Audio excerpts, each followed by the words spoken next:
மத்தேயு 27 அதிகாரம் 27 வசனத்தை எடுத்துக்கொள்ளுங்கள். Matthew chapter 27 verse 27. அப்பொழுது தேசாதிபதியின் போர் சேவகர் இயேசுவை தேசாதிபதியின் அரண்மனையிலே கொண்டு போய் போர் சேவகரின் கூட்டம் முழுவதையும் அவரிடத்தில் கூடி வரச் செய்தார்கள். என் அன்பு தேவனுடைய பிள்ளைகளே, என்ன நடந்திருக்கிறது? 26 வசனம் சொல்லுகிறது, பிலாத்து பரபாசை விடுதலையாக்கி இயேசுவையோ வாரினால் அடிப்பித்து சிலுவில் அறையும்படிக்கு ஒப்பு கொடுத்தார். ஆகவே இப்பொழுது அவரை இயேசுவை துன்பப்படுத்தும்படிக்கு ஒரு காரியத்தை செய்கிறார்கள். போர் சேவகரின் கூட்டம் முழுவதையும் அவரிடத்தில் கூடி வர செய்தார்கள். ஒரு நபரை வாதிப்பதற்கு, வேதனைப்படுத்துவதற்கு, தண்டிப்பதற்கு, அடடா எவ்வளவு ஒரு கூட்டம்! போர் சேவகரின் கூட்டம் முழுவதையும் கூடி வர செய்து அவருக்கு வாரினால் அடிப்படுகிற தண்டனை கொடுத்தார்கள். என் அன்பு தேவனுடைய பிள்ளைகளே, பல காரியங்கள் இயேசு மகாராஜாவின் வாடுகளில் விசேஷ விதமாய் நாம் அறிந்து கொள்ள வேண்டிய ஒன்றாக இருக்கிறது. முதலாவது, அவருக்கு வாரினால் இவ்வாறு அடிக்கிற இந்த நேரத்திலும் கூட ஒரு காரியத்தை செய்தார்கள் என்று வேதவசனம் சொல்லுகிறது. வேதத்திலே நீங்கள் வாசித்து பாருங்கள். 29 வசனம், முள்ளுகளால் ஒரு முடியை பின்னி அவர் சிரசின் மேல் வைத்து அவர் வலது கையில் ஒரு கோலை கொடுத்து அவர் முன்பாக முழங்கால் படியிட்டு யூதருடைய ராஜாவை வாழ்க என்று அவரை பரியாசம் பண்ணி அவர் மேல் துப்பி அந்த கோலை எடுத்து அவர் சிரசில் அடித்தார்கள். என் அன்பு தேவனுடைய பிள்ளைகளே, இன்றைக்கும் பிலாத்துவின் அரண்மனை எனப்படுகிற இடத்திலே ஒரு ஆலயம் கட்டப்பட்டு இருக்கிறது. அந்த ஆலயத்தினுடைய அந்த ஷாட்ஸ் இப்பொழுதும் கூட நீங்கள் பார்க்கிறீர்கள். அந்த இடத்திலே தீர்ப்பு வெளியான பின்பு வாரினால் அடிப்பித்து சிலுவில் அறையுங்கள் என்று சொல்லுகிற பொழுது அதற்கு அடுத்த ஒரு இடமாக இருக்கிற இடம் இயேசுவுக்கு முள்முடி சூட்டப்பட்ட இடமாய் இன்றைக்கும் அங்கு ஒரு ஆலயத்தை கட்டி வைத்து வருகிறார்.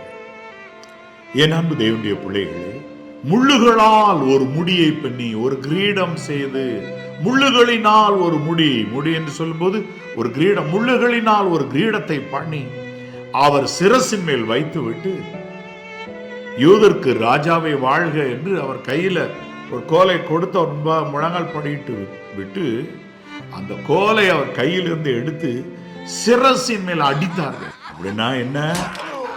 அந்த முள் முடி மேல இந்த கம்பை வச்சு அடிச்சா அந்த முட்கள் எப்படி தலையிலே தைக்கும் என்று யோசித்து பாருங்கள். சிறு பிள்ளைகளுக்கு தலை சீவுகிற நேரத்தில் தாயானவள் கொஞ்சம் அழுத்தி சீவிட்டா பிள்ளைங்க கத்துறாங்க, கொஞ்சம் மெதுவா சீவுங்கம்மா, தலை வலிக்கிறது என்று சொல்லுவார்கள். சீப்பு அழுத்தினாலே வேதனை. முள்ளுகளால் ஒரு முடி என்றால் எத்தனை ஆண்கள்ல பல எல்லையில அந்த முட்கள் நின்று கொண்டிருக்கும். சிரசுல கோலால் அடிக்கும் பொழுது எவ்வளவு ஒரு வேதனை! ஏன் அன்பு தேவனுடைய பிள்ளைகளே, சற்று இப்பொழுது யோசித்து பாருங்கள். இயேசு மகாராஜா உங்களுக்காக பட்ட பாடுகளை இந்த நாளில் கூட நீங்கள் நினைவு கூற வேண்டும் என்று நான் கர்த்தருடைய சமூகத்திலே விசேஷ விதமாக இந்த செய்தியை உங்களுக்கு கொண்டு வந்து கொண்டிருக்கிறேன். ஒரு பக்கம் தலையில் முள்முடி, கோலினால் அதிலே அடி, தலையில அடிக்கும் பொழுது எப்படி இருக்கும்? அடாடா, தலையில் அடித்தால் முழு தலைக்குள்ளும் எவ்வளவு வேதனைகள் விசேஷமாய் இருந்திருக்கும் என்பதை யோசித்து பாருங்கள். அது மட்டுமல்ல, இது ஒரு பக்கம் வேதனை. அவருடைய முகத்திலே துப்புகிறார்கள். வேதம் சொல்லுகிறது அவருடைய முகத்திலே துப்பினார்கள். அப்படின்னா எவ்வளவு ஒரு வேதனை! பிரதான ஆசாரியனுடைய அரண்மனையிலேயே அவருக்கு நேரிட்டது ஏராளம். வேத வசனத்தை வாசித்து பாருங்க. மார்க் 14:65. அப்பொழுது சிலர் அவர் மேல் துப்பவும் அவருடைய முகத்தை மூடவும் அவரை கொட்டவும் ஞான திருஷ்டினால் பார்த்து சொல் என்று சொல்லவும் தொடங்கினார்கள். வேலைக்காரரும் அவரை கன்னத்தில் அறைந்தார்கள். ஏன்னா தேவனுடைய பிள்ளைகளை, ஏற்கனவே இவ்வளவு வேதனைகள், இப்பொழுது தீர்ப்பு கூறப்பட்ட பிறகும் வாரினால் அவர் மிகவும் அடிக்கப்படுகிறார். ஒரு காரியத்தை நீங்கள் நினைத்துக் கொள்ளுங்கள். போர்ச்சேவகரின் கூட்டம் முழுவதும் வந்து அடிக்கிறது என்றால், ஒரு மனிதன் துணிகரமா செய்யற பாவத்துக்கு எவ்வளவு அடிபடணும், அதை இயேசு மகாராஜா பட்டு விட்டார்.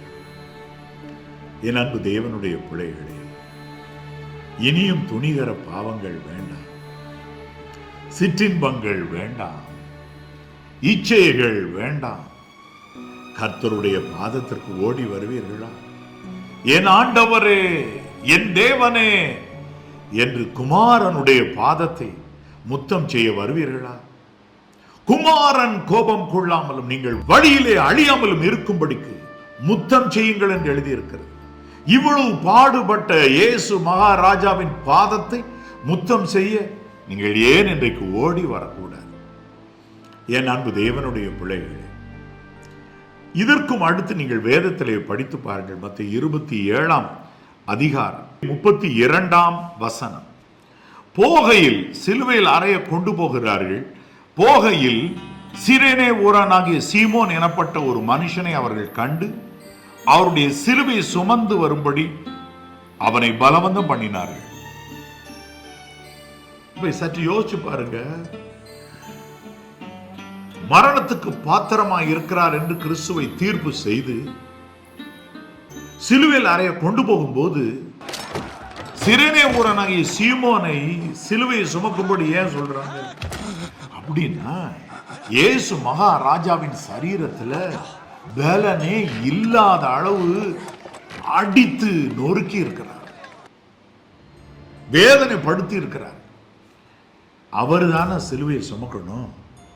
அந்த சிலுவை இன்னொருத்தர் சுமக்க விடுறாங்கன்னா அவங்க உள்ளத்திலையும் கொஞ்சம் ஈரம் இருக்கு, அந்த போர் சேவர்கள் உள்ளத்திலும் கொஞ்சம் ஈவு இறக்கம் இருக்கு. அதை வச்சு இதற்கு மேலே இவரால சுமக்க முடியாதுன்ற ஒரு நேரம் வர்றப்ப இன்னொருத்தரை சுமக்க சொல்றாங்க. அப்ப ஒன்று நீ புரிந்து கொள் சகோதரனே, சகோதரியே, வாலிப தம்பி தங்கச்சி, ஒரு நிமிடம் உங்களுடைய வாழ்க்கையை அலசி ஆராய்ந்து பாருங்கள். சிற்றின்பத்தை அனுபவிக்க வேண்டும் என்று, பாவ சிற்றின்பங்களை அனுபவிக்க வேண்டும் என்று, இச்சையிலும் பாவத்திலும் கெட்ட பழக்க வழக்கங்களிலும் வாழும்படிக்கு ஓடின உங்கள் அக்கிரமங்களை சுமக்கும்படி சரீரத்தில் பலனே இல்லை என்று சொல்லப்படுகிற அளவிற்கு இயேசு மகாராஜா அடிக்கப்பட்டிருக்கிறார்.